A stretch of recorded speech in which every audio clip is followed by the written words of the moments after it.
It's Tuesday, so that means it's time for another fantastic episode of the Dungeon Rundown. Now, every episode of the Dungeon Run is amazing. However, in advance, I might have to use a bigger adjective, like gargantuan, phenomenal, or even stupendous to describe this one. Now, on set to give us the scoop on the inner workings of the party's #1 3/4 orc, we welcome Uggo, Ron Ogden. Yay! Welcome, Ron. Thank you for having me. Thank you for being here. And the mind behind all the spectacular creatures, epic battles, and the most interesting eye patch to ever grace the set, Dungeon Master Mr. Jeff Cannata is here tonight. Yay. Welcome, Jeff. Thank you. You're looking extra dashing tonight. Oh, I appreciate that. I love your dress. Thank you very much. I got a little magical items, even though they're from a video game. I feel like they fit perfect in the tabletop world My favorite, tonight. My favorite video game. Your favorite video game franchise. Yeah, we were just saying that. But tonight, we're gonna talk about tabletop games. Yeah. So stay here on Caffeine for the next 60 minutes to get exclusives straight from the source, one day in advance of your favorite live-action tabletop game. Now, if you want to earn best friend status, maybe, spread the word, hit that share button now, please. Every week, you, the Dungeon Runners, and the watchers of the time stream keep the conversation fun and interesting, so get in on the chat, please. Share what you think about the Dungeon Run, and then if you post the best comment or question of the night, you might earn yourself some swag. So, guys, welcome to the show. How did you feel about last night's episode? Last week's. Or last week's episode? A lot of emotions, but it was amazing. It was rough, but awesome. It's both bad and good all at the same time. It was complex. Yes, that is the perfect word. That's good. Right? Yeah, I had so much fun last week. I really did. Well, that's it. Absolute fun, of course, but I think that's obvious just the way we play. But also terrifying. But terrifying, yeah. Yeah. Well, because the stakes are involved, you know? Yeah. The stakes are involved, and for me, when stakes are involved, it's like, okay. Ooh, baby. Okay, now Jeff and Ron, you're both rundown vets, so you know each week we like to kick off the conversation with a challenge of sorts. Yep. Since last week's show was full of creativity, I thought it might be fun to test your poetry muscles. So I want you both to create a haiku incorporating the action, characters, and the emotion from last week's episode. Now, to be fair to the watchers who are watching right now, there was some prep time given. Yes, a little bit, thank because you. this is a very hard one. Yeah, So, Ron, would you like to go first? Yes, I would love to go first. I mean, Lily comes up with this stuff on the fly. Yeah, I am no Lily. I am no Katie Michael. I've said that many times. Yeah, neither am I, Katie Michael. Katie's like, oh, I'm sorry, we're in the heat of combat. 1 second while I jot down these songs. I will be It's honest amazing. that I have two prepared, because one I had prepared for a while, anticipating a Force of Good card in which we would have to have a haiku. So that one's actually in character. So I have one, which is D&D for we. Table set, a game to play. We can run away. I like it. Very we can nice. Run away. And then Uggo would not be behind that. no, and that's all. not Uggo's. That's the not Ron Uggo's. one. Yeah, that's Okay. Ron's. And then Uggo's is Uggo no count good. Why make words with numbers too? Silly Lily game. I love it. That's funny. I love it. Because haiku is famously 5 syllables, Yes, 7 syllables, yes, 5 syllables. Yes. Yes. Uggo, not down with No. Uggo. And I think that if I did it right, I think that's actually computationally correct. So he says he's not counting good, but it is a haiku But he's technically. doing a great job. Amazing. I love it. That was awesome. All right, Jeff, you're up. All right, here's my haiku about last week. Their toughest challenge. What can defeat a kraken? The Candle Queen's roll. It's true. Nice. It's true. Now, that's 575 syllables wise, Yes. right? 575 syllables.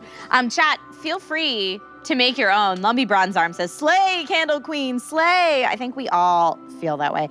Sir Gage says, the giant squid scares me. Oh my God, a shark, Lily, and also life is pain. There you go. I love it. I gotta give it up for those haikus. Seriously, poetry snaps for all of you, everyone at home and everyone up here. You guys are awesome. So the only thing to top the haikus, I think, that we just heard is maybe one of the biggest moments from last week's show. So take a look at the coral creature now.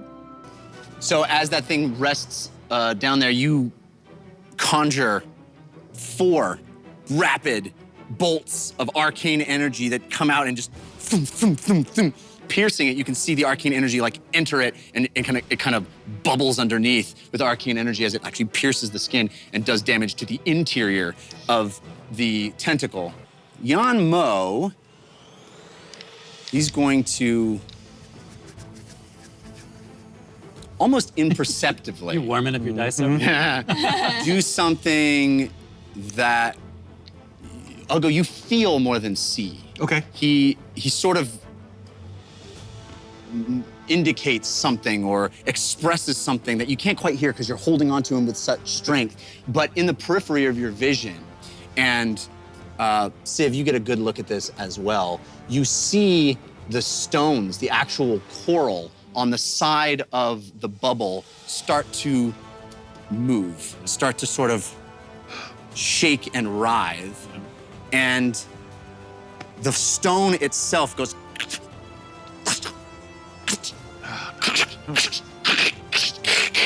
and it stands up. Coral in a humanoid form. Whoa. This wasn't a spell. That wasn't what I This expected. wasn't a spell. Was not a spell. Wow. It is seaweed infused. It has bits of things coming off of it. It looks like a being, a humanoid form, arms, legs, face, tilted, but made of coral itself. Beautiful colors this way and that. And it stands up Like a coral elemental? like a coral golem. Oh, no. Fun. Where is it? And Oh, you're about to put it on there? It's a golem. What's this gonna be? Oh, it's huge. Yep. and it bolts into the fray. Whoa. It charges at Ugo. Oh my and gosh. It slams, trying to dislodge you from him. Is it large? It's large.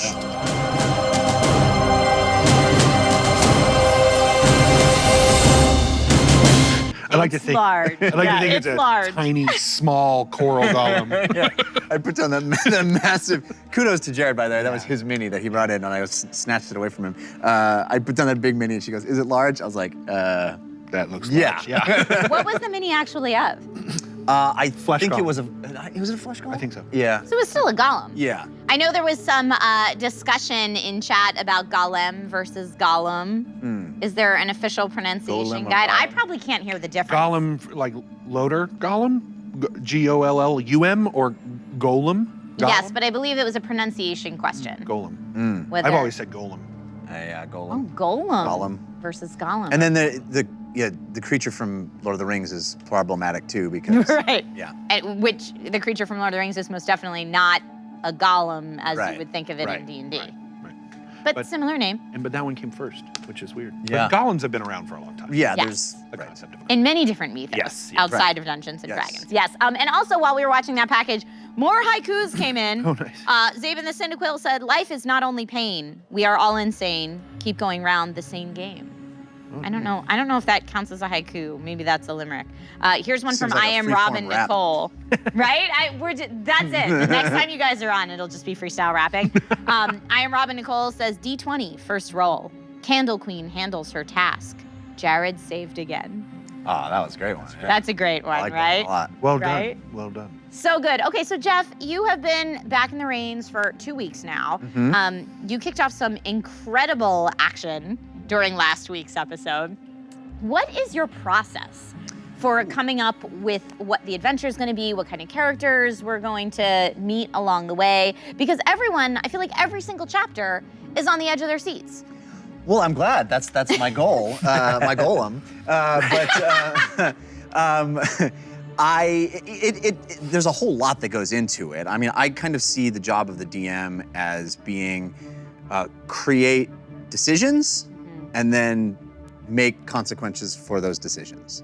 You know, so you create interesting conundrums, problems, things that are difficult to, you know, you can see both ways. Put the party in a position where they have to make those decisions and then figure out what those repercussions are. What cause and effect has happened. And I think that's just good storytelling. Yep. So My process, it varies depending on where we find ourselves in the story, and I get inspired by things all the time of like, well, that seems like a really cool idea, or things that the players bring to the table, their backstories, their actions in games. I mean, for example, we had an entire 2 episodes going to Whitebeard's Juddy and getting Saugus Van Fleek, which only happened because Loudmouth the Mute died, right? That hadn't happened, we wouldn't have needed to do that. But I left that episode and I went, okay, what are the things that have happened? What are the decision points that the team made, and what were the results of those decision points? What happened, and how are they going to have to deal with that? Now we don't have a helmsman for this ship anymore, so we gotta get one. And then that spawns like, okay, well, what's that adventure like? Cool. The way I talk about it is I think that's really great that you put it that way. Is you're basically creating problems for people to solve. Right. And a lot of the way to do that is you build a universe, right? If you build a universe, the story will tell itself because you're just giving problems that are inside your universe. Right. So that's where I love about your universe is you just built a good universe, and so now we get to make problems and solve them. Thank you. Yeah. I mean, literally 2 minutes before I left to come here tonight, I was telling my wife that I just figured out the solution to something that was a problem that I had. It was like, how am I gonna square this circle? I wanna figure out some cool thing about this.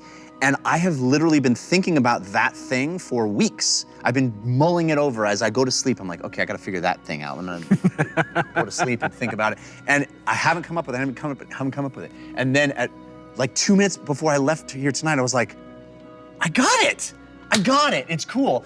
And that's not like coming up with a solution for the players. I think one of the things that I have come to learn as a DM is that it's nice to know a way to get out of the problem, so you know it's not an unsolvable problem, Right. but you don't have to come up with the solution, because invariably they will come up with a solution you didn't foresee. Yep. Right. And it's more fun for them to come up with it anyway. Right. So come up with the problem and then allow them to use their creativity and bring it to the table. But always take into account what the consequences will be. 'Cause Yes. That's what ends up making them driving to make other decisions Yeah. and learning from their mistakes and so on and so forth. So the problems that I deal with as a DM are self-generated in a lot of sense of like, okay, I have this story thing that I want to do, and I have this other story thing I want to do, and there's a gap between them, and I don't know how to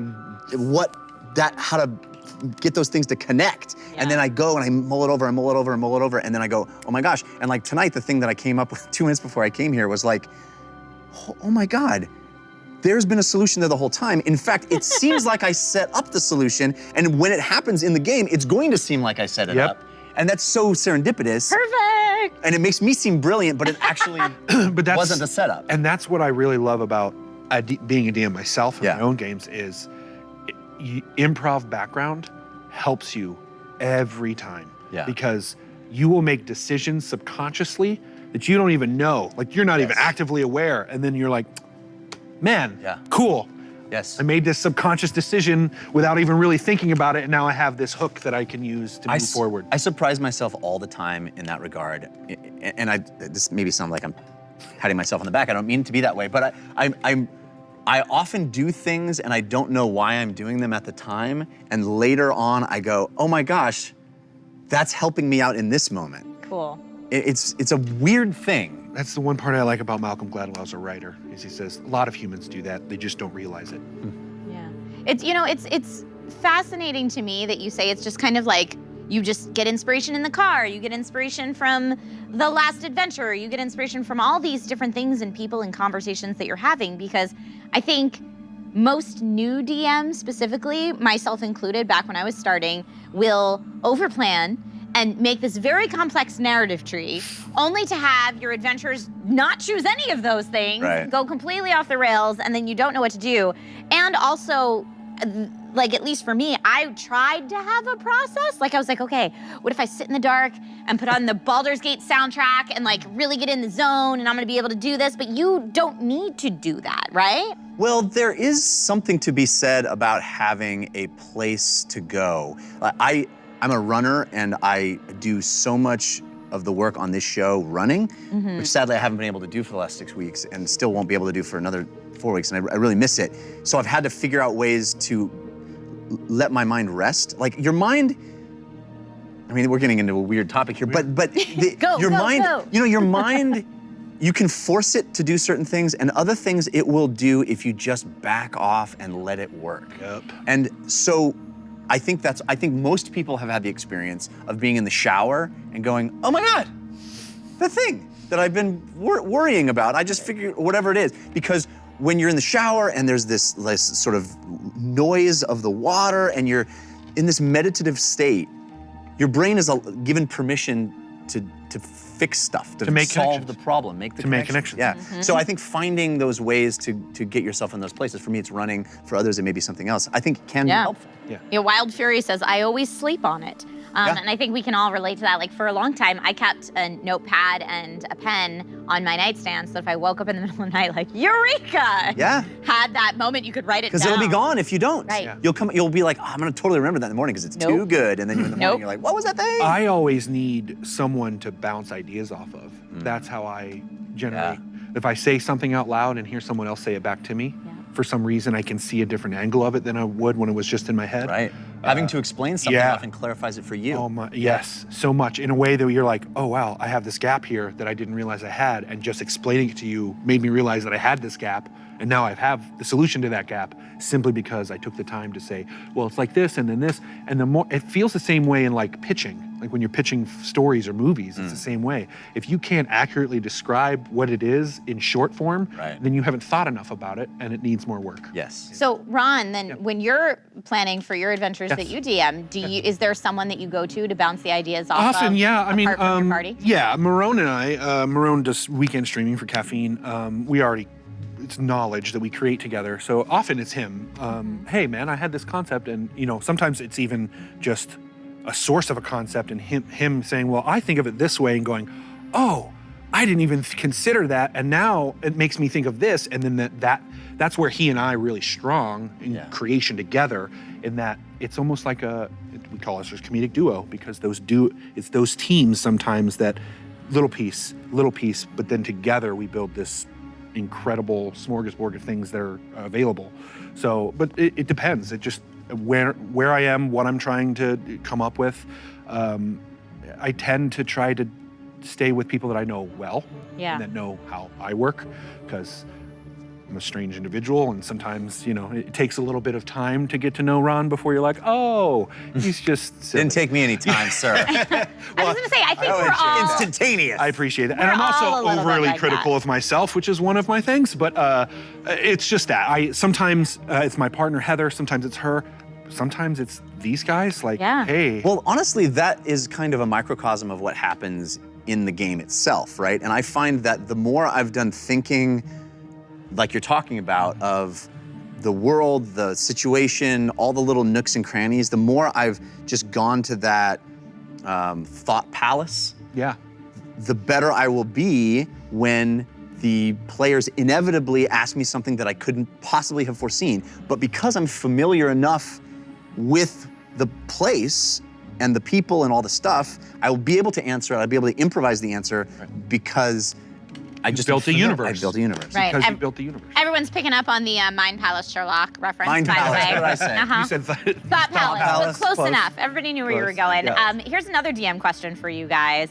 So last week we watched as Fahima came super dangerously close to death, as we have seen with other characters on the show before. So as a DM, Jeff in this instance, but also to you, Ron, have you ever been tempted, answer honestly please, to manipulate a role or fudge a role in order to keep a character alive? I know you always talk about the rule of awesome. Yes. And what really if the cool, rule of awesome is directly contradicted by the game mechanics? How do you make that work from a storytelling perspective? I will say I have not done that in the dungeon run.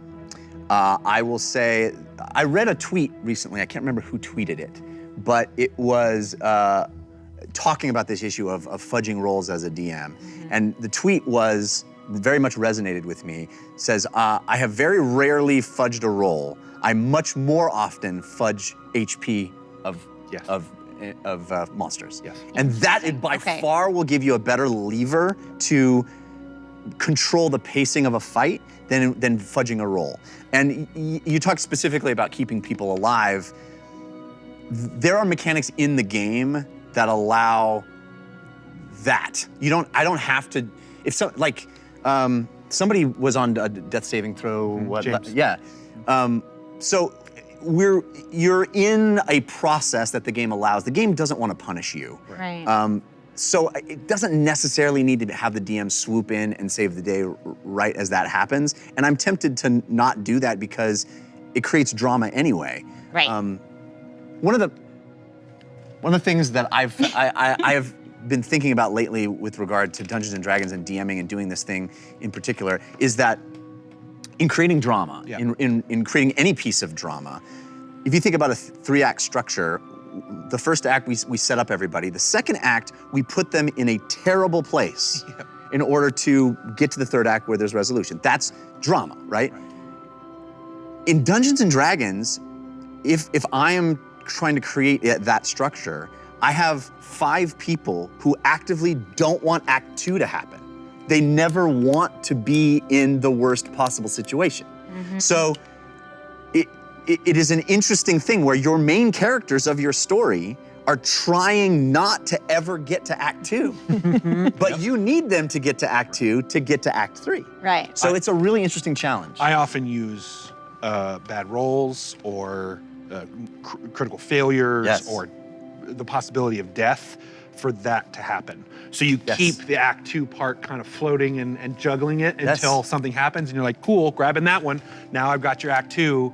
Now I got to get the other 4 of you. That's why the 3 of you in Act 2. That's why Dungeons & Dragons needs to have chance. It needs to have dice rolls, right? Because if it was just an improvisation, you could never force that moment to happen. But chance allows it, is a gift that you get to help you create drama. That's one of the reasons why I'll take Force of Evil cards on purpose, or that I will, I often say I'll allow it, or like I'm okay with that. And that's just more of me of like, I'm okay with failure.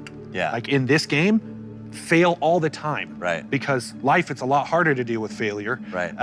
And so failing here gives me even just a little bit more on when I fail in life on, okay, things will come out in the end, right? The roll of the dice will go in my favor eventually. Yeah. One of the things that I find, especially with the act structure, is if you tie them, I have been trying to tie them to backgrounds more and their act structure, and in introducing the character or someone important from their background, and letting that be let them decide, especially if it's someone they don't like. What are you gonna do now? Huh? Yes. Yeah, tell me you're not going to Act 2 now, buddy. We've done a little bit of that in this game. A little bit. Well, and speaking of like embracing the challenges that the game presents, Ron, last week the Watchers gifted you with lots of advantages, but because you were in rage mode, you totally didn't need them. So can you please explain how rage mode works for people who are newer viewing right now? Why didn't you need these? Absolutely. A lot of them, specifically their strength ability scores, right? Ability checks is when I don't need to, or I get them advantage when you're raging. And so a lot of what I was doing last week, I was purposefully choosing the strength ability score or checks because I was raging specifically. But it's only going to happen with strength-based scores, which are already kind of few of them. So that's really the only reason why. And we homebrewed a bit of a workaround for that as well to give you a benefit, because barbarians are built around the advantage mechanic a lot. Yeah. Well, there's one specifically which is reckless attack, which is that one we've swept out instead of. So reckless allows you to, if you take advantage on attack, then for the next round, all attacks against you are also at advantage. But because we get advantage so often, we think that kind of, I forgot what the name of the feat is, but it's like half of a feat. Whereas I can take -5, up to -5 for my attack roll, and add up to 5 to my damage roll. So it's like half of the feat. So it's a little bit of you have to give up something to get something, but I think it works really well. I agree. Yeah. The realtor in chat asks, what are some of the essentials to a quality session? I think variety is great. I think, having story, having action. I always try to have something interesting happen every episode. I really do think of them as episodes. I know there are some people that stream D&D that just let the game go and stop it arbitrarily, and that's fine. That's a totally cool way to do it. I really wanted with the show for it to feel like an episode of TV or a short movie or something where every single episode something big happens. Every single episode there is some hook to get you to next week. There's some revelation. There is some cool stuff. And these guys bring so much role-playing to it and so much depth on the character side that I am blessed, but I don't have to actually do all the heavy lifting there. Well, that's a team, right? That's why we're a team. Yeah. I'm laughing because Lost Local 1 put short movie in quotes and then put ha ha ha ha. It's true, every episode's 3.5 to 4 hours long, so All right, it's we're not longer really than a any short movie. movie. It's just good storytelling has those things in it. Yeah. For me, yes and. Okay. That's one of the biggest things you need from everyone, not just the DM. You need it from everybody. Definitely. Most definitely. Let's see. Musk Stick Addict. Your name is very hard for me to say. It says we obviously need to make worse Force of Evil cards Hey, man. because you guys are overcoming it, and we need to get you to Well, Act 2. I would like to point out, people make a big deal about James and Fahima almost dying and getting death saving throws. That's the first time I've been in under double-digit hit points. You said I was at 3. 3 hit Yeah. points. Wow. And I'm the kind, Ugo's not gonna let you know that. You're Right. gonna see it on him because of the damage, but he's not Yeah. gonna say, like, I need hit points. Yeah. So I was sweating a little bit there, going, okay. And so anyone who says that we've got it too easy, I'm the barbarian at level 5 with all of the hit points and damage reduction, and I was at 3 hit points. We don't have it easy. That's Magical Yeah, Anime Cat says 3? Yeah. And Yeah. I gotta look to your direction, Trish, because I listen to the rundown every week, and I heard some. Jeff is taking it so easy on the team. I said that? Yes, I heard you say that before. Maybe. It depends And who it I- was. It I might have sit been at one of the home and I'm times going- I was talking to Amy because Amy Yes. specifically was like, I'm gonna murder all of them. But then she didn't How do either. you murder these adorable She people? talked a big game. She was like, oh, Jeff's so nice to them. I'm gonna murder them all. That's probably where that came up. I will mention something that I found between Ego and Ugo.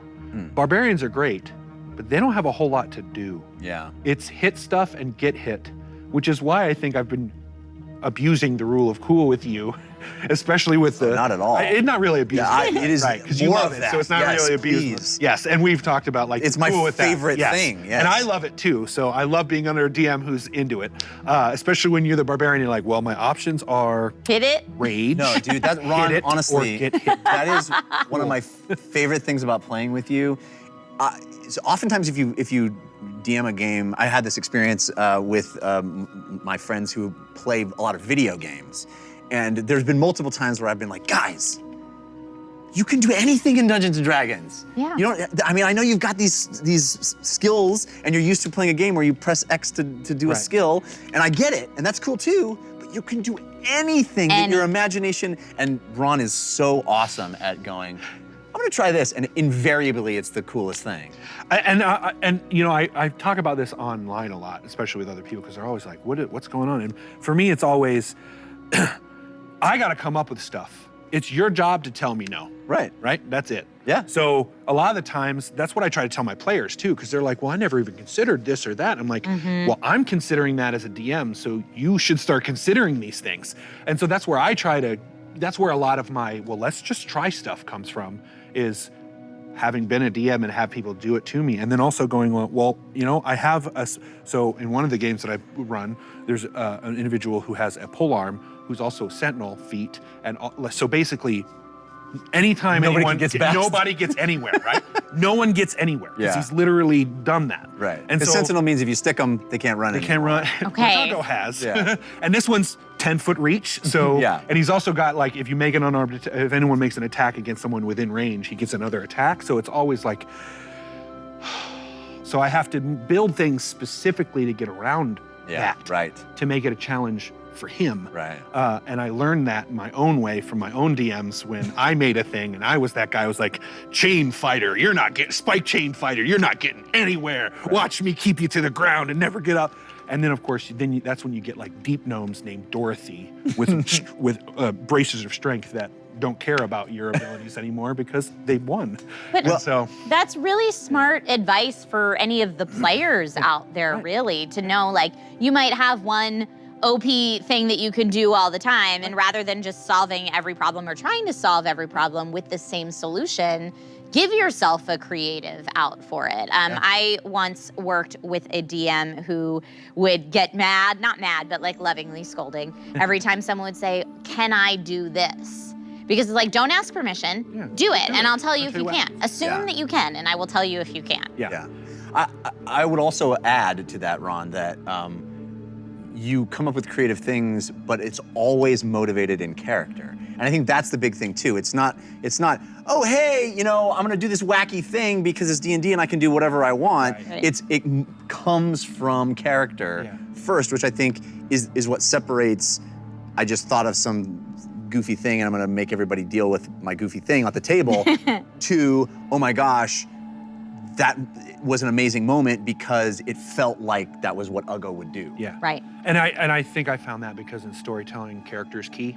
Right. And I think that's what it is for me, is even when I'm playing, character is key. Right. Like, if I can't explain in character my decisions, then I'm meta gaming. Right. Yep. All right, watchers and runners, the Dungeon Rundown operates on a barter system of sorts, so give a great comment in the chat and you could get a Dungeon Run shirt. See how that works? So make sure that you start posting now.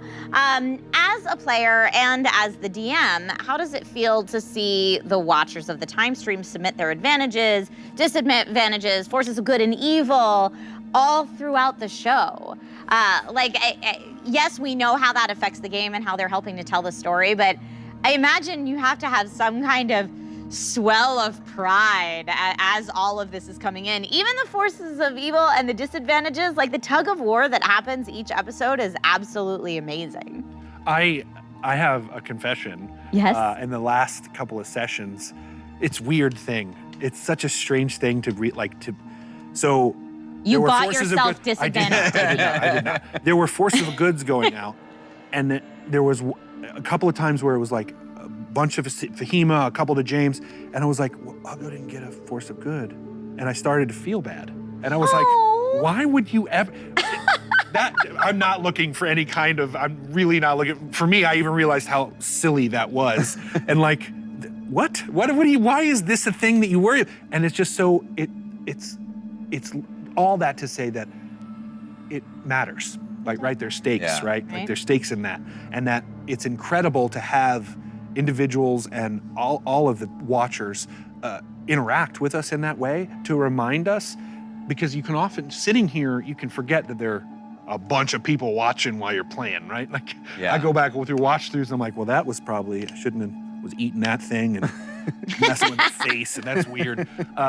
Just when we were doing the last thing, we're like, I got that look of, because I'm trying to think of, we're in a problem and how do I figure it, right? But at the same time, there's a camera on me and I'm not. So there's a lot of the times where you're just like, oh, and so all these balloons and forces of good and advantages constantly remind you that you're not alone. Yeah. And that's a really interesting thing in D&D as a player that I've never experienced before.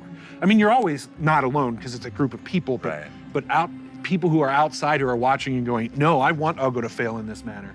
And like, cool, great, that you're giving me a gift in that manner, right? Totally. Like if I'm about to fail because you want me to, now there's consequences to that, and I cannot wait till this next game, because there's a lot of stuff that have happened that we haven't had chance to discuss or role play with that is gonna be, it's just gonna be crazy. It's gonna be a crazy emotional thing that I'm just waiting for, and it's all because of this, because the watchers and all of you peeps. Yeah, the other cool thing that just got added last week is what you said, the balloons, the show love thing, which I'm so pleased to have that. It's been so gratifying to just get applause. I mean, I know it's pathetic, but and honestly, It's not pathetic. Well, honestly, I mean, I would never. These things cost money, and I understand. Just showing up and watching the show, telling your friends about the show is wonderful. Yes. And I'm not here to, beg for people to buy things for us at all. But the fact that people want to, and that there are these moments where these balloons erupt because we did something cool, it feels like doing live theater and getting that feedback in real time. That's it. You saying that way just kind of gave me the epiphany of this. This feels like I'm back on a stage. You know, like I'm doing Shakespeare again, is what it feels like. Yeah.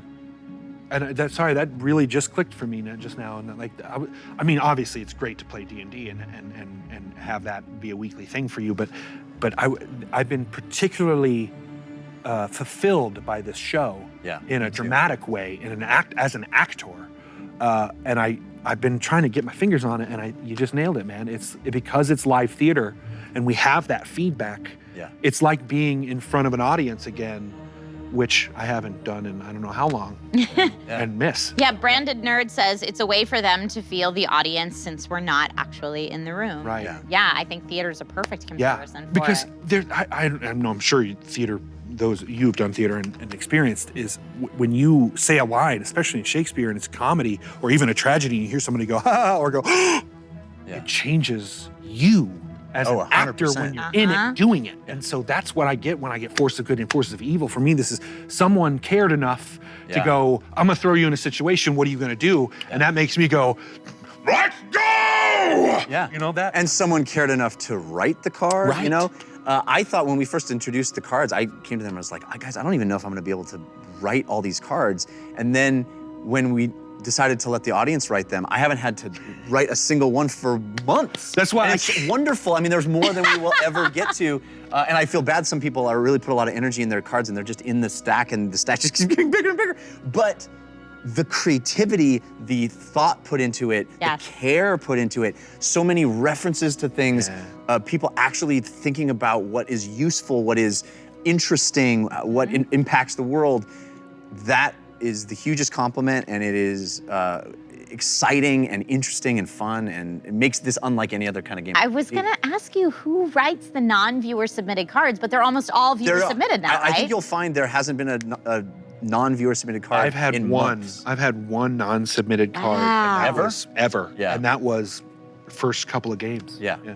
That is so awesome. Thank you, everybody at home. And for everyone at home, if you're anything like me, when you watched last week's dungeon run, you went, like Ron just said, like about 1 million times. So right now, let's take a look at one of the many jaw-dropping moments when Civ tells Yan Mo to bow. 18 from the rapier. Holy moly. Yan Mo does not like this. Melee rogues. And then Oh my God. Mr. Dagger is another 4.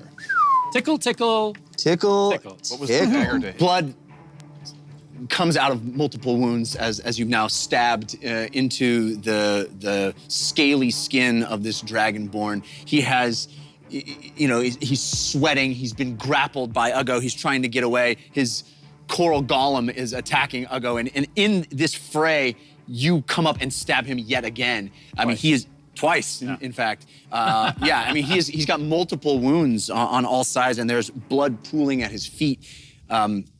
He's very badly injured. Can I say something to him as well? You may.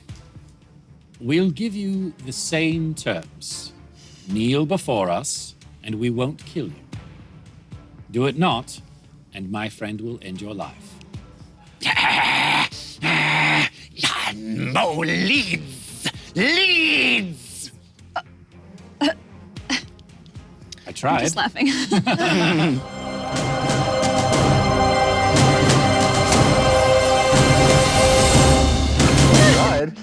Yep. That was such a bold move to see how that played out too. It was absolutely great. Well, nice reaction, Jeff. Well done on that one.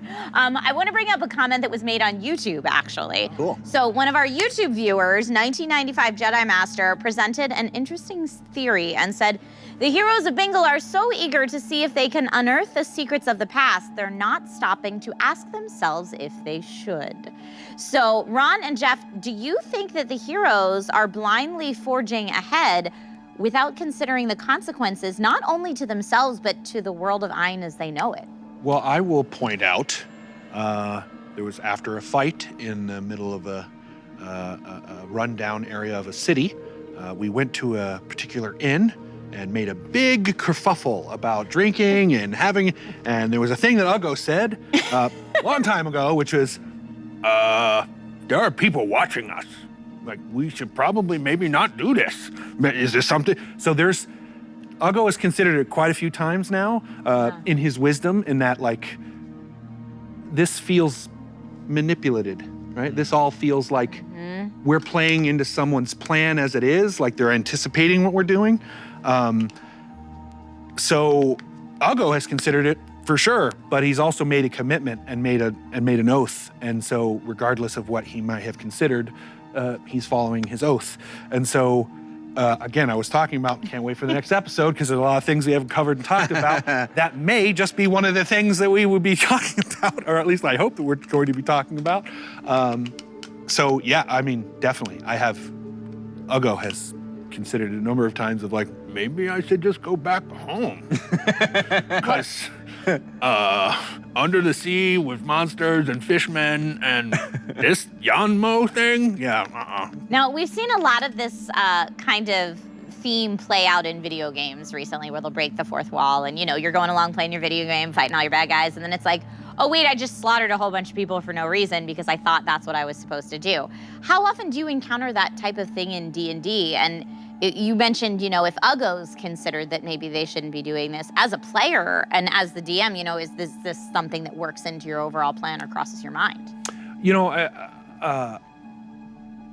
I think Whitebeard is a good example of the same thing, where Uggo was like, maybe we don't like him and he's a jerk, but maybe not kill everybody. And it's a thing that happens in D&D. As a DM, I've seen it over and over and over again. And I think you just talked about it, where your friends who are video gamers, right? We're taught to fix the thing with these tools that we battle things with. Well, hit the checkpoint, defeat the objective. And especially when you're doing XP based on kills, then everyone just wants to kill everything to level up. Get that that hit point bar down as fast as you can. Or tell me what to do. Right. Tell me what to do. Yeah. Because the video game tells me what to do. Yep. Tell me what to do and I'll do it. Yep. And I think that's the magic of D&D, is it's a conversation. Yep. Yeah. I 100% agree with that. In fact, I was just thinking when we were watching that, when you were talking about me having Yanmo in the headlock, we've done that a couple times now, where Uggo's had the thing under control and we've done a bunch of damage to it, and Civ comes in and goes, well, here's your options, or he's gonna kill you. And Uggo is really starting to enjoy that camaraderie, because he's never had that before. He's never really had a brother in battle in that manner. Mm-hmm. He's always had brothers and different kinds, and James is a brother of his, but it's never been one where it's like, we're the same right now, and I don't have to talk, and you get to do all of it, and this was a wise move. Yeah. And I really enjoy that aspect, especially with Jared. And it made me think of, while we were doing that, like, one of the solutions that I don't know why I didn't think of it, instead of letting Yanmo go and hit the coral golem, I just should have taken Yanmo's face and rubbed it up and down the coral golem. Oh, because ouch. Coral, I don't know if you know that, but if you've ever been cut by coral, it's sharp and it stings and it sucks. And I just thought, that would have been so cool. That would have been great. Like, that would have been so cool. Yanmo is coral. That would have been great. Yeah. That would have been rough for sure. Yeah. It's one of the surprises. It's one of the surprises when you're, in your own head about a story and you're so in the weeds about it, and then you present it or live it out with a team, and then they go, "Yeah, I don't trust that guy," and you're like, "Wait, what?" So there's been so many times where you're like, "What did I do that made you not want to trust that person?" I have had that numerous times as a DM, where it's literally you present a peasant who is as harmless as you possibly be. I want to search him. Why? I don't trust him. For what reason? It's a peasant who's on the side of the road like, I need help. Don't trust him. Like, okay. Everybody in the chat evidently was going crazy that Grammy Doublestuck was a demon. Oh yeah, that was great. Don't trust her. I was like, what? I love that. Have you never crossed my mind? That was such a great conspiracy theory for people to run with, though. A+ everyone at No, home. I guess that's where you put the demon inside the sweet old lady. Well, but I and was that's like, also where I can relate to that as well, because the first thing that Ugo said when we saw this whole thing was like, "There's a bunch of bodies there, and there's people moving around. Are you sure she's not a zombie? You know, Right. like that kind of thing. You sure Yeah. she's not already dead and just Right. walking around?" What if she's in on it? But as soon as Lily was like, "No, that's my mom," we're like, "Oh, okay, cool. That's your mom." Yeah. Yeah. Yeah. I mean, I keep mentioning that there were so many moments in last week's episode that caught people off guard, but Jeff, everyone kind of went, when you refused to let James contact Claudette at the end, and I don't know if you intended it to have as big of an impact on everyone watching as it did, and I know you obviously can't give spoilers, but where did we last leave off, Claudette? Please remind us again, and as much as you can give us, do you think we will see her again? I'm not going to answer that question. Okay, great. But I'm sure you will find more information tomorrow night on the Dungeon Run. Last we saw Claudette, she was struggling with every fiber of her being to hold together the hull of the tardy plunder at the bottom of the sea to try to maintain a pocket of air so that the glyph that they had put on the floor, on the planks of the bottom of the ship, could turn into a portal if they needed it. And they could get back. And they could get back. She did say multiple times that she thought this was going to be a one-way trip for her. I know, and that's what everybody was saying. But I will also mention that she's a wizard who's got a glyph that's ready to go That's right. in a bubble by herself. If she knows that we don't need to use it, That's then a big she can if, leave. though. Then she can leave. But if she's expecting us to come back, yeah. Would Claudette self-sacrifice in vain, thinking you guys were coming back? Wizards can be selfish, but is she a selfish wizard? Yeah, and as Jeff pointed out, she did say multiple times that she considers this a one-way trip. So We'll have to see. We'll have to see. I will also say that the manner in which the heroes went to the surface would be hard to miss. okay, so maybe It was there's That's how I big, it was felt. big, Right, it was yeah. tumultuous, it was Right. insane. And she wasn't really that far away from where we were, Right. at least from what I So, recall. You know, it could go either way. We'll see. so. We'll I see. still have a theory that she is the mage that Jan Mo's talking about. No. That's Ron's theory. That's I Ron's will not theory. comment. Wow, that's a very interesting theory, and we will all have to watch tomorrow to see if that's the case. How important are ancillary characters like Claudette and Lily's family to the adventure? I mean, they obviously influence the story of the characters and motivate the characters, but I mean, is there ever a point where an NPC would become so important that they would join the party permanently? How is that navigated? I don't like doing that. It's a game about these 5 people, and I don't like doing that. In fact, there's been a couple of times where Jared has been like, "So you're coming with us, right?" And I've been like, "Okay." You know, you'll notice, I'm sure it's not lost on anybody because it's super obvious, that most of my very powerful wizards have a flaw that causes them to not be particularly useful to anybody. And I think that is, it's clumsy. It's very, you know, it's a big cudgel that I'm using to make them not useful. But I think it's necessary because this is a game where these 5 players have to solve the problems.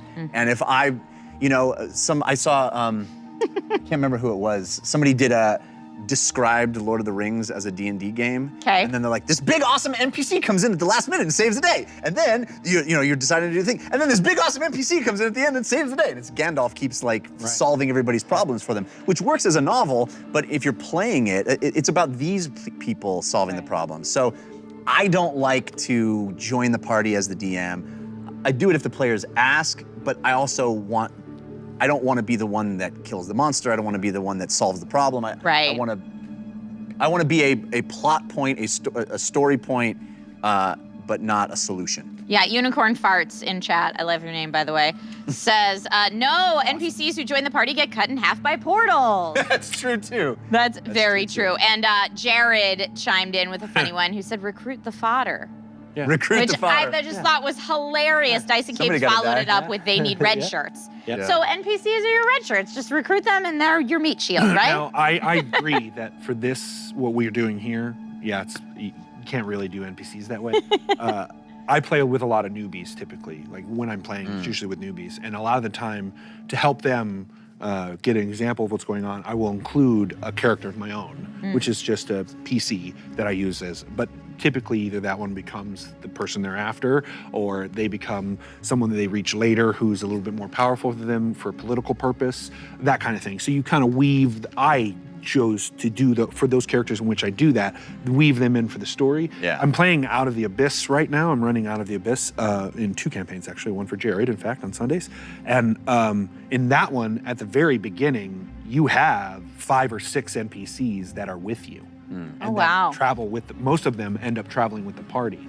So it's an interesting thing to see that in actual written materials. Yeah. But the way they talk about it in the materials is have the characters play those NPCs, That's cool. which I think is really cool. Yeah, I like that Interesting. aspect. A shared DM experience almost in a way where you take a little bit of the baby and give it to someone else to take care of a little bit. I've been involved in campaigns like that, Yeah. where they're campaigns that are for viewers, Yeah. where instead of the DM just being every NPC, that's how they bring guests onto the show. Yeah. Is they'll bring a guest on and Yeah. have them play an NPC. But you're right, it's Yeah. like a shared DM Absolutely. experience Yep. because you're helping to tell the story, I hope we get to do that. I'd love to have guests. I would love that too. right? That'd be super fun. Okay, so chat is going crazy right now, trying to earn a shirt and get the scoop straight from you guys. So let's jump into a few comments. I loved this one. This was commented a while ago in the show, but I saved it. Robbie21 said, "Why don't you guys search for items after battles?" And it never dawned on me until I read that question. We never loot the room. We never search for Greyhawk the bodies. bodies. Yeah, Greyhawk the room. I'll go. Does that on occasion, but most of the time when we've killed something, we don't have time afterwards. That's typically happened a lot. Also, 5th edition really de-emphasizes items. They're cheap. They're easy to come by.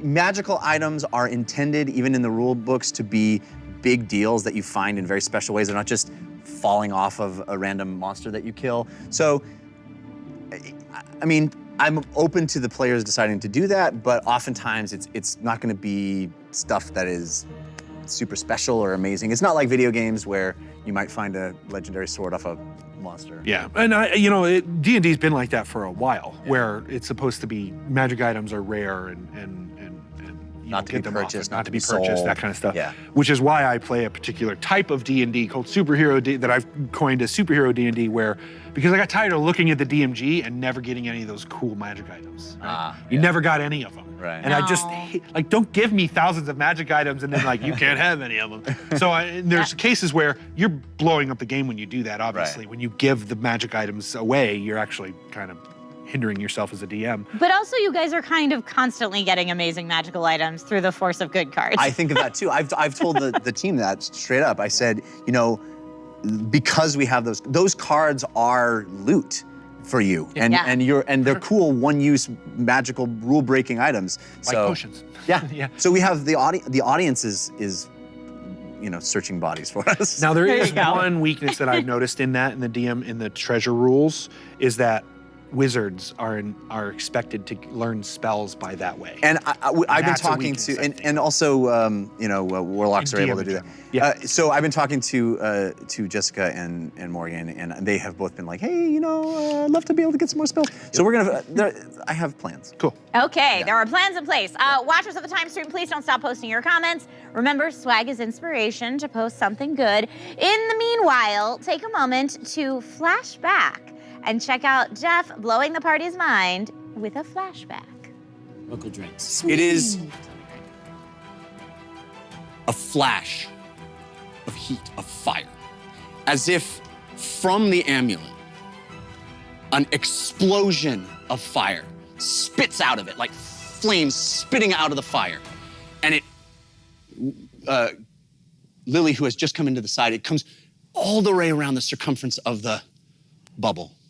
It goes into Civ, fire consuming you, feeling it, this heat burning your insides. Into Fahima, it feels good for you. You like that. But again, you feel this intense heat into James, fire burning from the very core of you. Uggo, Lily, all of you feel this intense burning fire sensation and blackness.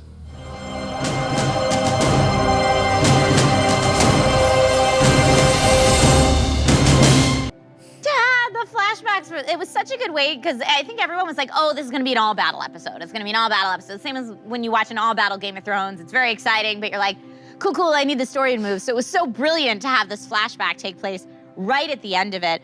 The realtor in chat says, is the team nervous about what the flashbacks will reveal? You know, both of your flashbacks have now impacted Uggo in a way that I just never anticipated, right? Like, Uggo has never really thought himself worthy of being a father. And so now that he's jutted into this person who is a father and to experience the birth of an individual that they're responsible for, it would be remiss of me not to let Uggo be impacted by these things that he's feeling and thinking. Well, you teared up a little bit. I did, of course. I mean, Jeff has a great way with words. And so for when I hear him speak, it's easy to see it in my mind's eye. It's very easy. And so to connect with a story in that manner and to see the stakes of, children, right? Children, I don't have any of my own, but I have a dog. And if I love the dog that much and it's a 100th of what a child is like, I don't know if I'm gonna be able to live when I have children. You know what I mean? Because I'm just gonna be so torn up and happy and all at the same time. I can see that that's gonna happen. And to have that happen to an orc who doesn't think that he's worthy of having children is gonna cause some emotions that maybe he doesn't know how to handle. And I think that's gonna be an interesting avenue to explore. And so that's why, for me, the tearing up is a relation to, I can see what miracle of birth is like, and I was old enough to remember my brother being born, and I can know what that's like, and I still feel that, and I'm tearing up now because my brother is an amazing human being, and I love him, and I hope he's watching. I love you, bro. It's that connection of like, I got to make this real for Uggo, because if it's not real for him, if it's not real for me as Uggo, then my reactions you're going to notice that my reactions are not real. Right. And so for me, that had to be a real moment. And you make it very easy to make that moment real. Yeah. Thank you. Thank you guys for sharing that very real moment with us. It was awesome. And I mean, as dramatic, I'm gonna 180 it on us. And as dramatic as last week's episode was, there was another really big moment for the party. We'll bring some levity back into this. Our beloved candle queen, Amanda, rolled a natural 20 on her first roll ever. Please take a look at this magical moment. I'm gonna use Amanda's roll so she can come out here. All right, Candle Queen. Are you in? Candle Queen! Here, I'll let you. roll it. Candle Queen. Let's roll. Candle Queen. Candle Queen. Not 20! What? Are you kidding? It's an actual 20. And she just leaves. She just dropped the mic and was like, peace out. Oh, let me know when you need me again. Are you kidding me? That was the most badass thing I have ever seen. That's insane.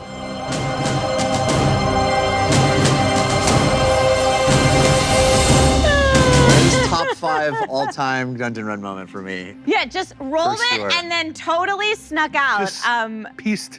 So funny. Can you please explain for maybe some newer viewers out there how rare a natural 20 is? Well, I think math can explain that. It is a 1 in 20 chance on a die roll, and it is the coolest thing you can do. And this is an example of the watchers of the time stream influencing the show, creating magic for us. Yes. I like to think we're trying to create magic for them every week. They created that moment 100%. Yep. They decided that Amanda was a character on our show. Yep. She comes in quietly and helps manipulate the set. They decided she was a character. They named her as a character. Yep. Someone wrote a Force of Good card that allowed her to come in and do a dice roll. Then someone purchased that card. So all of the steps it took to create that moment were not done by any one of us. Right. It was all completely decided, manufactured, and delivered to us by the audience. And it made for an awesome moment. It was That so good. moment is why everyone should watch this show. I agree. Agreed. It is that and, moment. And I will say, I did try to get the Candle Queen on the rundown. It's not happening tonight, but it might happen. She's a She's a hard get. get. It She's might a hard happen get. at She some is a point hard in the get. future. I feel very confident about it. All right, Jeff, you ended last week's episode revealing a huge flashback we just saw with everyone hanging on your words then and even now. What nuggets can you share to get us ready for tomorrow? Ooh, what can I share? No, I don't have to plug your ears. You don't have to I'm plug not going your to say ears. anything. I'm All not going right. to spoil anything. I will say whatever you think tomorrow is going to be, I'm very confident it will not be that. Whoa! So I'm very Okay. confident. I'm very confident that you will be surprised when you tune in tomorrow night. I don't think anyone was expecting the baby. Well, I'm very proud of that moment. I don't know of how many Dungeons & Dragons games someone has actually given birth in. I feel like that's a low number. I agree. Yeah. That was another moment of Jessica rolling a natural 20 that was just like chef's kiss. So You can't- good. You can't write that stuff. Nope. And ultimately, these flashbacks for me are about exactly what we've talked about all episode, which is why? Yeah. Why are we doing this? It's not about, I told you to go save the land, so go do it. Yeah. It is trying to give context to these players, give context to these characters so they understand what the stakes are, they understand what the backstory is, what they understand. They actually live through the experience of these people that sacrifice themselves, these people that they're saving. This is a giant sort of abstracted titan, but I'm hoping that the result is like, oh my gosh, it was a person who had things that they cared about, and we're saving a person. There's a little bit more empathy there, perhaps. You're not just saving a person, you're saving a memory, Right. right? That's what all this is about, is we've forgotten what's happened. Yes. And so when you live in a land where everything's forgotten, memories become Precious. precious. Yeah. Yep. Awesome. Well, everyone cannot wait to see what tomorrow night brings. So best of luck to all of you. Break a leg, I guess we should say. Thank you. Watchers and runners, thank you so much for being here tonight. You made tonight's chat amazing. One of you waxed poetic and earned yourself a Dungeon Run t-shirt. And the wardens of the Dungeon Rundown have told me that tonight's winner is Great John, who said, interesting that Uggo is the most anti-hobo murderer. It's true. Uggo the Gentle, one may even say. I wouldn't go there. No, He's not too a far? gentle person. Too far? Not a gentle Okay. person. Just wary of the consequences. Yeah. There we go. All right, folks. Three-dimensional. Great John, make sure to keep an eye on your inbox for the next step to claim your swag. And remember, posting comments isn't the only way to earn your Dungeon Run swag. Make sure to visit thedungeonrun.fandom.com to post your art and for a chance to see me share your piece online, mayhaps, in the future. This week, we owe a huge internet high five and a Dungeon Run tee to Thomas Calton for this great piece of fan art. Let's go ahead and take a look at that now. Oh, I love that one. This is fine. I got this. Uh-huh. Fahima. Congratulations. And thank you so much for sharing your art with us. Watchers and runners, you're officially now ready for the next episode of the Dungeon Run. A ginormous thank you to Ron Ogden and Mr. Jeff Cannata. Thank you both so much for being here tonight. Pleasure. And thank you, everyone watching the stream. Make sure you log into Caffeine tomorrow, Wednesday at 6 p.m. Pacific Standard Time to watch Fahima, James, Civ, Lily, and Uggo navigate the next steps of their adventure. Then, next Tuesday at 6 p.m., sit down in front of the screen for another dose of the recap. I'm your host, Trisha Hershberger, and this has been the Dungeon Rundown. Thank you so much for joining us, and good night.